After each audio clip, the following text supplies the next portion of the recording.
안녕하십니까. 물질 추출론 오늘 13주차 강의 시작하도록 하겠습니다. 이번 주, 그러니까 지난주가 되죠. 지난주 중반부터 갑자기 이제 여름 날씨가 된 것 같아요. 날씨가 굉장히 더워져가지고 지난주까지만 해도 좀 시원한가 그랬었는데 여름치고는 이제 6월 딱 들어서자마자 날씨가 확 진짜 여름철 날씨와 같이 뭐 30도도 넘고 막 그러네요. 오늘도 보니까 날씨가 굉장히 더워요. 근데 이제 우리 물질 추출론 사실 여러분들한테 말씀드렸던 것처럼 실질적으로 우리가 화장품과 연관 지어서 그래서 공부해야 될 어떤 식물이 되든 또는 그 천연 물질이 되든 다양한 형태의 그런 물질로부터 우리가 바로 거기에서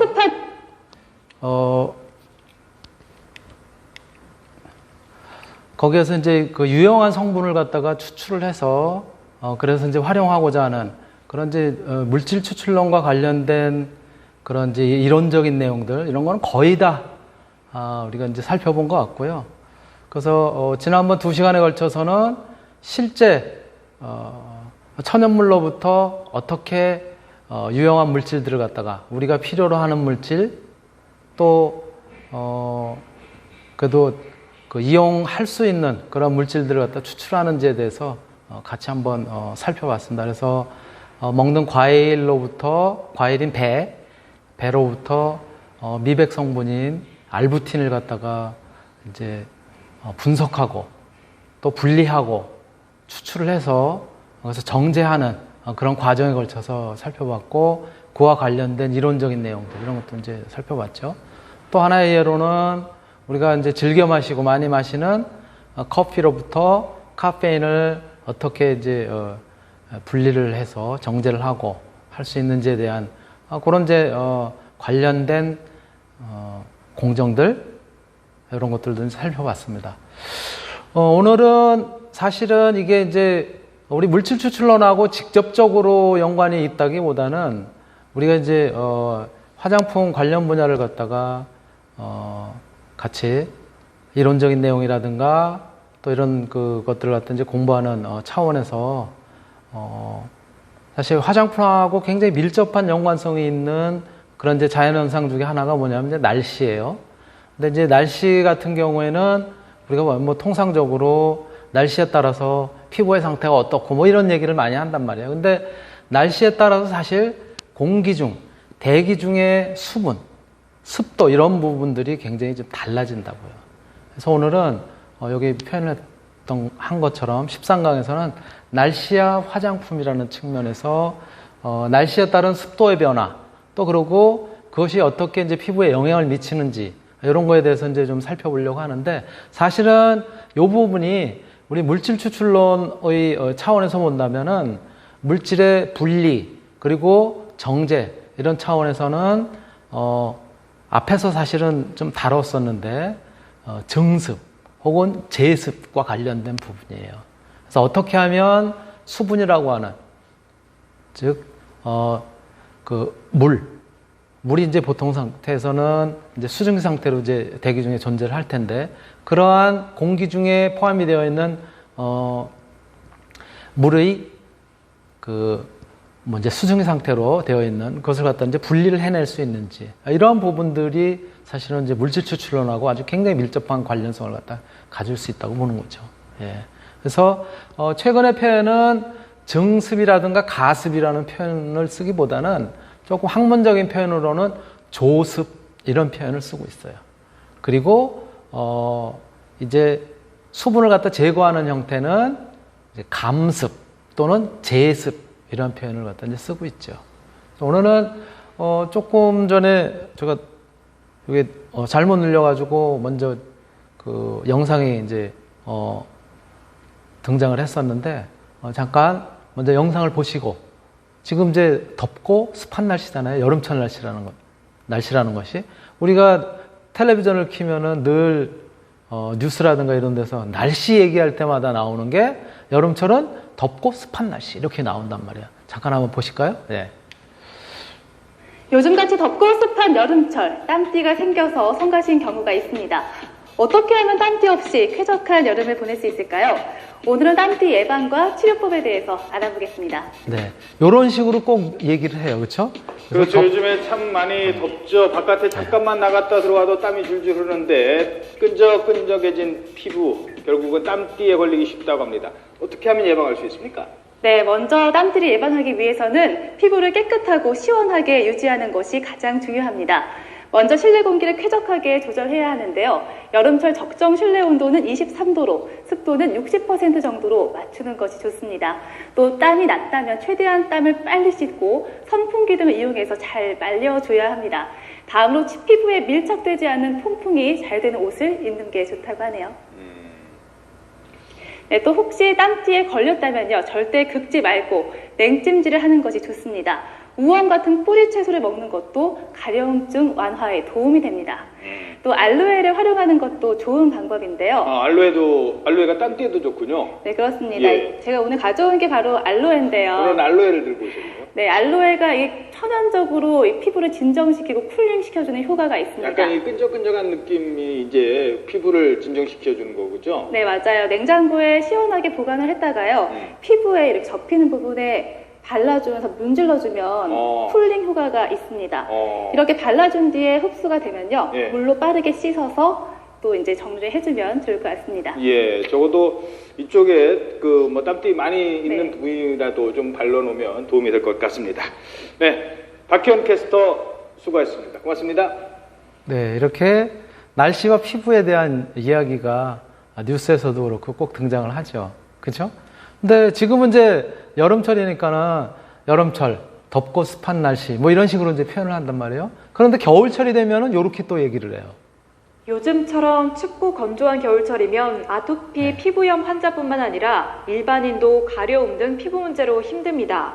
겨울에는 때를 밀지 말고 뜨겁지 않은 물로 짧고 가볍게 샤워한 뒤 보습제를 듬뿍 바르는 것이 중요하다고 전문가들은 강조합니다. 김승재 기자입니다. 5년 전 손바닥 습진으로 시작해 아토피 피부염으로 발전한 대학생 김 씨는 요즘 같은 겨울철이면 더 힘듭니다. 건조한 날씨로 피부까지 건조해지면서 가려워 긁으면 피부가 갈라지고 쓰라리기 때문입니다.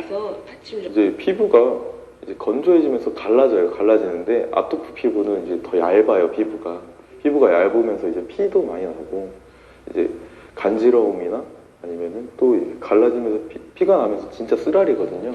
김 씨 같은 아토피 환자는 물론이고 일반인도 건조하고 추운 겨울철에는 피부 장벽을 최대한 보호하면서 수분을 유지하는 것이 필요합니다.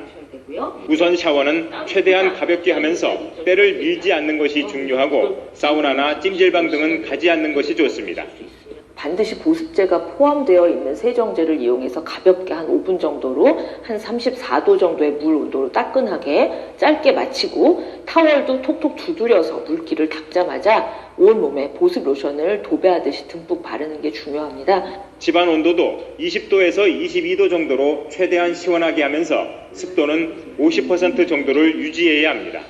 또 겨울철 주로 사용하는 전기장판과 돌침대, 온수 매트 등도 아토피 환자라면 되도록 사용하지 않는 것이 좋습니다. 음식은 항산화제가 많이 포함되어 있는 채소나 기름기가 적은 순살코기 위주로 먹고 인스턴트 식품은 자제해야 합니다. 아토피 피부염은 스트레스 영향도 크기 때문에 평소 스트레스 최소화 노력도 중요하다고 전문가들은 강조합니다. YTN 김승재입니다. 네. 이렇게 우리가 철만 바뀌면 이 여름철 같은 경우는 요즘같이 덥고 습한 날씨 이런 표현이 많이 나오고 가을에서 겨울 넘어가기만 하면은 춥고 건조한 날씨 이렇게 나온단 말이에요. 그렇죠? 덥고 습하고 더운 거하고는 습한 거하고 연관이 돼 있는 거예요. 춥고 건조한 날씨. 춥다는 것은 건조함하고 연관이 되어 있어요. 과연 도대체 왜 그럴까? 이런 것들이 결국은 덥고 습할 때의 피부에 대한 어떤 관리, 또 춥고 건조할 때에 대한 피부의 관리가 사실은 우리처럼 이제 화장품을 전공하는 사람들에게 있어서는 아주 기본적이면서도 쉽게, 너무 평범한 진리니까는 쉽게 이렇게 잊어버리기가 쉬운, 망각하기 쉬운 그런 부분이에요. 사실 그래서 이런 부분들만 잘 관리를 해준다고 하면은 우리 화장품 전공하는 사람으로서 제품을 개발하는 데뿐만이 아니라 실질적으로 제품을 활용하고 이런 데도 얼마든지 응용을 할 수가 있다는 거예요. 자, 그래서 사실은 우리가 이제 피부의 기능을 갖다 보통 이야기를 할 때 생리적인 기능으로서 여러 가지 얘기하잖아요. 보온작용이라든가 뭐 체온 조절 기능이라든가 뭐 지각, 분비 배설, 흡수, 호흡, 면역, 뭐 표정 등등 굉장히 다양한 기능을 갖다 이제 피부가 한다라고 이렇게 이야기를 하고 있어요. 그런데 이 피부의 기능 중에서 사실은 이 기능을 정상적으로 하려면 뭐가 가장 중요한 거냐면은 피부의 수분 함량이에요. 예. 그래서 우리가 여름철에도 피부 관리가 필요한 거고 겨울철에도 피부 관리가 필요하다는 얘기를 많이 하는 거예요. 자, 그렇다면 피부가 가지고 있는 수분의 함량은 어떻게 되느냐? 우리가 수업 시간, 이제 지금 이제 4학년 과목이긴 하지만 2, 3학년 때 화장품 개론이라든가 또 피부 관리라든가 이런 데서도 많이 이제 배웠겠지만은 피부의 수분 함량은 이렇습니다. 수분은 각질층의 수분 함량에 따라서 주로 이제 결정이 돼요. 피부 내부 쪽에 있는 수분들은 비교적 공기와 접촉을 하지 않기 때문에 크게 문제가 없는데 가장 표면에 있는 각질층, 요것에 이제 수분 함량에 따라서 이제 결정이 되는데 보통 각질층이 가지고 있는 적절한 수분 함량, 요거는 보통 이야기를 할 때 15에서 25% 이렇게 이야기를 하고요. 보통 사람들, 일반 사람들이 대부분 한 13에서 조금 건조한 겨울 같은 경우가 이제 여기에 이제 해당되겠죠. 13에서 15% 정도 되고요. 그 다음에 이제 여름처럼 습한 날씨 이런 정도 되면은 이제 후반대, 즉 15에서 한 20% 혹은 18% 이내외에서 왔다 갔다 돼요. 예. 근데 그 정도가 사실은 적절한 수분 함량이라는 거예요. 요렇게 됐을 때 피부가 이런 정도의 수분 함량을 갖다 가졌을 때 뭐라고 얘기를 하냐면 피부결이 매끄러우면서도 굉장히 부드러운 그런 특징을 갖다 나타내고 가장 피부가 정상적인 그런 기능을 갖다 할 수 있는 것이죠. 자, 그런데 이 수분 함량이 뚝 떨어졌다. 예를 들어서 10% 굉장히 그 밑에 쪽 또는 10% 이하로 떨어졌다. 그렇게 되면 어떻게 되냐면 이제 피부가 당기기 시작하는 거예요. 소위 땡김을 갖다 느낀다는 거예요. 그리고 피부에 탄력을 잃게 되고 피부톤이 좀 어두워지는 그런 형태가 나타나면서 어떻게 보면 피부의 노화도 마찬가지로 진행을 하게 되는 것이죠. 자, 이러한 상태를 그래서 장기간 방치하게 되면은 노화, 조금 전에 말씀드렸던 것처럼 노화 당연히 진행이 되면서 거기에 잔주름도 막 생기게 됩니다. 그렇기 때문에 조금 전에도 말씀드렸던 것처럼 뭐가 가장 중요하냐? 피부에 있어서는 수분 밸런스, 수분의 균형을 갖다 유지해 주는 것이 굉장히 중요하다. 왜 수분의 균형이 중요하냐? 처음에 말씀드렸던 것처럼 여름철은 덥고 습해. 그러니까 피부도 수분이 굉장히 많겠지. 땀도 많이 나고. 그런데 겨울철은 춥고 건조해. 이제 수분이 부족한 거예요. 이러한 상황이 되기 때문에 바로 피부의 수분 함량, 즉 피부의 수분 밸런스, 수분 균형이 굉장히 중요하다라고 하는 점을 말씀을 드릴 수가 있습니다. 자, 그렇다면 수분과 피부의 관계는 어떠냐? 그 부분을 잠깐 살펴보면요. 습도 같은 경우는 낮은 습도에 급격히 노출이 되면은 표피에서의 어떤 증식, 염증 반응 이런 것들이 이제 발생을 할 수가 있는 거예요. 그래서 차고 건조한 날씨에 피부를 장시간 노출하게 되면은 피부의 피지 분비량이 줄어들어요. 왜? 움츠러들잖아요. 그렇죠? 피부가 이렇게 수축되니까는 움츠러든단 말이에요. 피지 분비량이 줄어들고 탄력도 저하됩니다. 왜? 조금 전에 말씀드렸던 것처럼 피부로부터 각질로부터 수분이 또 건조하니까 그리고 추우니까 수분을 자꾸 뺏기게 된다고요. 그렇기 때문에 피부에 노화가 이제 오게 되는 거예요. 자, 온도 측면에서 본다면은 그래서 피부의 온도와 표피의 수분 손실 정도가 직접적으로 이제 상관성이 존재하는 거예요. 아까 말씀드렸던 것처럼 여름처럼 온도가 높을 때는 온도가 높고 습하단 말이에요. 그리고 겨울처럼 추울 때는 온도가 낮고 건조하다고요. 그러니까 피부 온도도 마찬가지 거기에 따라서 그래서 보온을 해주는 것이 굉장히 중요하다는 거예요. 그래서 피부 온도 유지가 불가능하면 피부 활동도 둔화가 되고 재생 기능이 원활해지지 못하는 거예요. 그래서 피부 노화가 이제 진행이 되는 거죠. 즉 이렇게 온도에 따른 습도 또 온도 변화에 따른 우리 각질층의 수분 함량 굉장히 밀접한 관계를 갖다 가지고 있죠. 그러한 또 각질층의 수분 함량이라는 것은 대기 중에 이 수분이 어느 정도, 즉 습도가 어느 정도 유지가 되느냐 이런 것들하고 연관성을 갖다 가지고 있다는 거예요. 자, 또 다른 측면에서는 여름 같은 경우 땀을 많이 흘리잖아요. 늘 젖어 있는 그런 경우가 많아요. 이제 땀을 계속 흘리게 되면 물과 지속적으로 접촉을 하면은 정상적인 지질 구조가 파괴가 되고 층상 구조, 예, 우리 이제 표피층, 각질층 이런 것들은 이제 층상 구조를 갖다 이제 가지고 있는데 이런 것들이 깨지기 쉬워요. 바로 그러한 단점을 갖다 이제 가질 수 있습니다. 특히 그나마 침수가 되는 정도까지는 사실은 우리가 뭐 물속에 오랫동안 있지 않은 다음에야 그렇게 지속적으로 침수되어 있는 상태가 유지가 되지는 않잖아요. 그런데 가을철이나 겨울철 같이 건조한 경우는 지속적으로 유지가 될 수가 있다고요. 그래서 이 경우에는 충분한 보습 그리고 영양 공급 이런 것들을 통해서 피부의 기능을 갖다 이제 회복시킬 필요가 있다는 거예요. 그리고 꼼꼼한 각질 관리 이런 것들을 통해서 피부의 재생 주기 이런 것들을 정상화할 필요가 있는 거죠. 자, 그런 차원에서 우리가 바로 오늘 그 타이틀에서 이야기했던 것처럼 날씨, 계절에 따른 날씨 변화겠죠. 날씨하고 그 다음에 화장품, 즉 화장품이라는 게 결국 우리 피부와 관련된 거니까 날씨에 따른 피부의 관리 이런 것들과 연관지어서 즉 날씨에 따른 습도, 공기 중의 습도가 어떠한 식으로 나타날 것이냐를 갖다가 이제 오늘 잠깐 살펴보도록 하겠습니다. 네. 아이고, 뭐 이런 게 다 나오네요. 계절에 따른 습도의 변화. 복잡하죠. 이게 가장 대표적인 그래프입니다. 여러분들. 네. 가장 대표적인 그래프고요. 보기가 굉장히 어렵게 나타나 있죠. 그쵸? 예. 간단하게 설명을 드릴게요. 요 X축. X축이 뭐냐면요, 온도예요.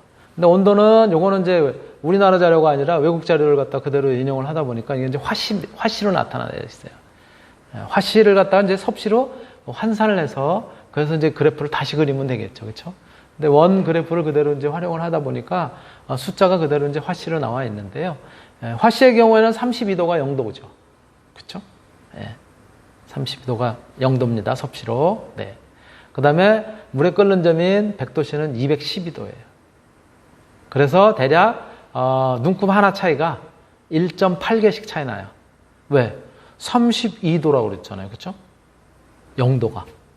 그 다음에 물에 끓는 점은 100도인데 그게 얼마냐면 212도라고 그랬어요. 그러니까 212 빼기 32면 얼마예요? 눈곱이 180개가 있는 거예요. 화씨의 경우에. 섭씨에 100개 있는 사이에 얘는 눈곱이 180개 있어요. 그래서 얼만큼씩 차이가 나느냐? 섭씨가 하나 올라갈 때 화씨는 1.8개씩 올라가요. 예, 그래서 이 화씨를 섭씨로 이제 환산해주기 위해서는 0일 때 32라고 그랬으니까 먼저 화씨에서 32를 뺍니다. 예, 그러면 얼마가 남아요? 180개가 남죠. 180을 100에다 맞춰야 되니까 그래서 나누기 1.8을 해주면 돼요. 그래서 화씨 여기 표현되어 있는 거는 섭씨를 고치기 위해서는 요 화씨의 온도 빼기 32 그렇게 해서 얻은 값에 나누기 1.8 하면은 여러분들이 이제 구할 수가 있어요. 예. 뭐 그런 정도라고 이제 우선은 생각을 하시고요. 예. 자, 그럼 60도 어느 정도 되는 거예요? 60도가 대략 한 15도에서 18도? 뭐 계산을 해봐야 되겠지만 그런 정도 되는 거예요. 예.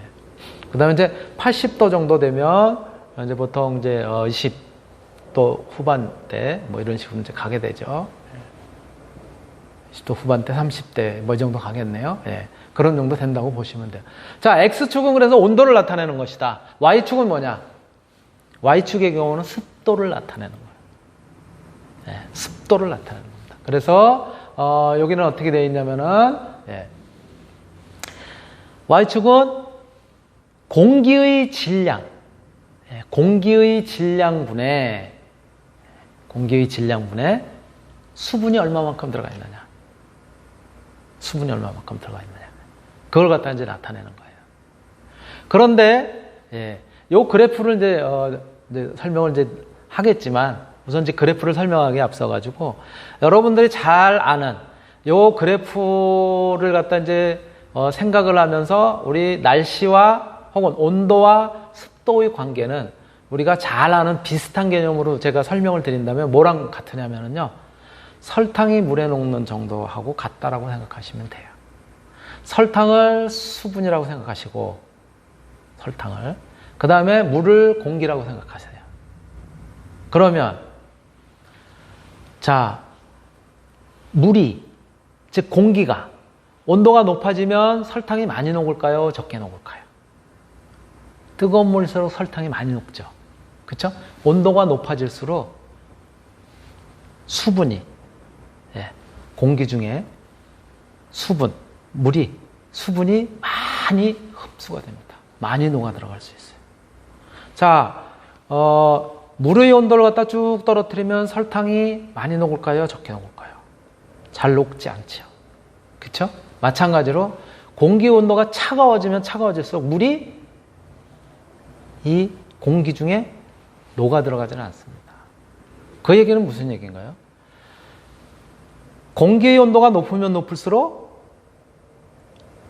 수분이 많이 녹아 들어간다. 즉 습하다는 거죠. 공기 온도가 낮아지면 낮아질수록, 추워질수록, 차가워질수록 수분이 많이 안 녹아 들어간다. 건조해진다는 거예요. 그것을 의미하는. 그래서 우리가 늘 얘기하는 것처럼 여름철에는 덥고 습한 날씨, 겨울철은 춥고 건조한 날씨, 이렇게 표현을 하는 거죠. 바로 요것이 이제 그러한 그 관계를 갖다 나타낸 도표예요. 여기서 요렇게 휘어 있는 거 있죠, 요렇게 휘어 있는 거. 요렇게 휘어 있는 거는 무엇을 나타내는 거냐면요, 습도를 나타내는 거예요. 상대 습도. 상대 습도를 갖다 나타내는 거고, 맨 저쪽이 뭐냐면 100%. 즉, 공기 중에 수분이 녹을 만큼 최대한 녹아 있다는 거죠. 최대한 녹아 있다는 거예요. 자, 요렇게 생긴 것이 뭐라고요? 이게 상대 습도를 나타낸 것이다. 얼마만큼 수분이 녹아 있느냐를 나타내는 거고요. 10%, 20%부터 시작해서 100%까지 갑니다. 그렇게 이제 표현이 되어 있는 거고요. 자, 요렇게 나가 있는 선 있죠. 요렇게 나가 있는 선. 요렇게 나가 있는 선은 뭐냐면은, 단열 냉각 선. 이렇게 얘기합니다. 단열 냉각선. 들어보지도 못한 거를 갑자기 말씀을 하시네. 단열 냉각선이라는 건 뭐냐면요, 여러분들 단열이라는 건 뭔지 알죠? 단열. 즉, 외부로부터 열을 공급하거나 이런 것을 갖다가 차단하기 위해서 완전히 외부로부터의 열 공급을 차단했다는 얘기예요. 외부로부터도 열 들어가지 않지만 안쪽으로부터 빠져나오지 않는 거예요. 이것을 단열이라고 얘기해요. 단열하고 비슷한 개념이지만 우리가 많이 헷갈리는 게 뭐냐면 등온, 일정한 온도라는 거예요. 그렇죠? 등온이라고. 등온은 뭐냐면은 온도를 일정하게 유지하는 거예요. 겨울철 같은 경우 온도를 일정하게 유지를 해주려면 어떻게 해야 돼요? 밖에서 열을 갖다 가열을 해가지고 온도를 일정하게 유지를 해줄 테고, 그쵸? 방 안의 온도를. 또 여름철 같은 경우는 방 안의 온도가 자꾸 올라가니까 어떻게 해야 돼요? 자꾸 냉각을 시켜가지고, 그쵸? 열을 갖다 뺏어야 되죠. 이것은 등온인데요. 단열이라고 하는 것은 외부로부터 전혀 이 열이라든가 에너지의 공급이 없는 상태예요. 그래서 이 선은 바로 이제 그런 것들을 갖다 나타내는 단열 변화라고 얘기합니다. 그리고 온도가 저쪽으로 이렇게 가는 방향이 이제 이렇게 갑니다. 그러니까 이렇게 간다는 것은 냉각이 된다는 거예요. 점점. 그렇죠? 네, 냉각이 된다. 그래서 단열 냉각선 이렇게 이야기를 합니다. 바로 X축의 경우에는 온도를 나타내는 거, Y축의 경우에는 공기 중에 얼마만큼 수분이 포함되어 있느냐를 나타내는 거. 그 다음에 이거는 냉각, 단열 냉각되는 정도를 나타내는 거. 이것은 습도, 몇 %의 습도를 갖다 가지고 있느냐를 나타내는 거다라고 생각을 하시면 됩니다. 예. 그래서 이 도표 읽는 거는 제가 또 다음 시간에 구체적으로 이야기를 할 테고요. 이러한 도표들이 이제 왜 필요하냐면요. 이거잖아요, 이거. 제가 이거 여러분들한테도 한번 설명을 드렸을 거예요. 그렇죠? 예. 그래서 기온에 따라서 피부의 상태가 어떻게 되는 건지 뭐 이런 얘기를 갖다 이제 했었는데 요거예요, 요거. 아주 쉽게 말씀을 드리면. 자, 겨울철 우리나라 지형이 이렇게 생겼습니다. 그렇죠? 우리나라 지형이 이렇게 생겼어요. 동쪽은 산이 탁 대관령이 가로막고 있고, 그리고 동쪽은 이렇게 동해가 있고, 서쪽은 저 끝에 서해, 그렇죠? 황해가 있단 말이에요. 겨울철이면 바람이 어떻게 불죠? 북서풍이 분다 그러죠. 북서풍. 북서풍이라는 건 뭐예요? 서쪽, 북서쪽에서 바람이 불어오고 있다. 저쪽에서부터 이렇게 불어오는 거예요. 그렇죠? 이쪽이 서쪽이고 이쪽이 동쪽이니까 이렇게 불고, 아주 쉽게 얘기하면 이렇게 불어오는 거나 마찬가지예요. 또 여름철, 요즘 같은 이제 여름철 내지는 계절이 바뀌어서 봄으로 이렇게 탁 되고 그러면 이제 뭐가 분다 그래요? 따뜻한 남동풍이 불기 시작한다 그러죠. 남동풍은 남동쪽에서 불어오는 거예요. 즉 동쪽에서 이렇게 불어온다. 그래서 동쪽, 여기 지금 화살표가 이렇게 돼 있으니까 동쪽 먼저 설명을 할 거예요. 똑같은 얘기지만, 자, 동쪽에서 바람이 싹 불어오고 있어요. 자, 주로 이제 여름이라고 얘기했으니까, 예, 이런 좀 그냥 뭐 따뜻한 봄이라고 얘기할까요? 20도 정도예요. 그쵸? 강릉의 날씨 지금 20도 정도. 강릉의 경우는 해발이 한 200m? 뭐 바닷가 가까운 데는 바다랑 같으니까 200m는 커녕 뭐 한 10m, 20m 정도 되겠죠. 그쵸? 예, 그 정도. 20도씨야 지금. 그런데 대관령은 어떻게 된다고요? 대관령은 여러분들이 다 알다시피 기본적으로 1000m 정도 돼요. 그쵸? 예. 대관령이 기본적으로 1000m 정도 됩니다. 그러면 고도가 높아지면 온도가 높아질까요? 낮아질까요? 여러분들이 아는 것처럼 에베레스트 꼭대기 올라가면 눈이 안 녹고 그대로 있는 것처럼 온도가 점점 낮아집니다. 그쵸? 자, 따뜻한 공기가 싹 왔어. 20도였었어. 그죠? 이 바다를 갖다 쭉 지나오니까 20도였어요. 걔가 이 산에 딱 부딪히니까 이제 기류를 타고 올라가야 될 거 아니에요. 그쵸? 20도였던 것이 쭉 올라가요. 올라가면 어떻게 되죠? 높은 데 가면 온도가 떨어지잖아요. 바로 이것이 단열 냉각이에요. 냉각되는 거예요. 그래서 20도였던 녀석이 14도로 뚝 떨어졌어. 온도가. 아까 뭐라 그랬죠? 온도가 높으면 습도가 높고, 온도가 낮으면 습도가 떨어진다 그랬죠. 그렇죠? 건조해진다 그랬잖아요. 올라가면서 더 이상 가질 수가 없어요. 공기 중 안에 수분을 더 이상 갖고 있을 수가 없단 말이야. 처음에는 예를 들어서 100이라는 놈을 가지고 있을 수가 있었는데 차가워지면 가지고 있을 수가 없으니까 어떻게 돼? 뱉어버려야 되는 거야.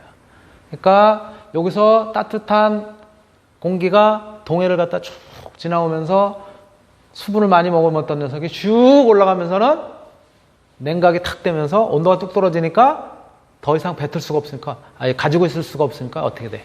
뱉어야 되죠. 바로 이게 언제 일어나요? 보통 우리나라에서 2월 중순부터 하순까지 일어나요. 이런 현상이.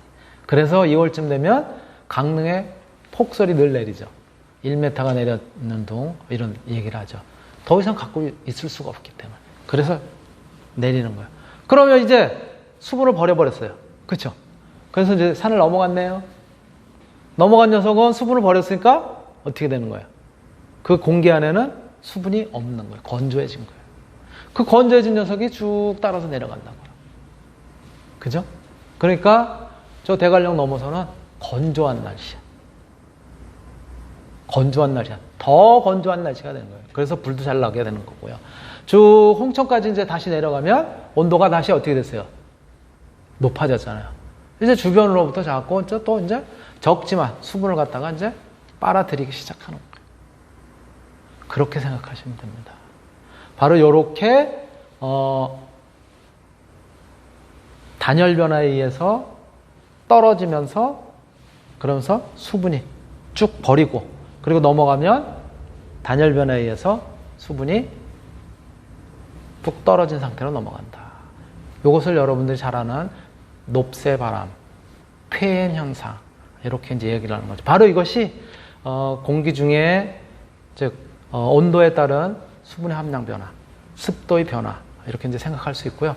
요거의 조금 구체적인 그런 형태는 다음 시간에 계속해서 말씀드리도록 하겠습니다. 네, 마치겠습니다.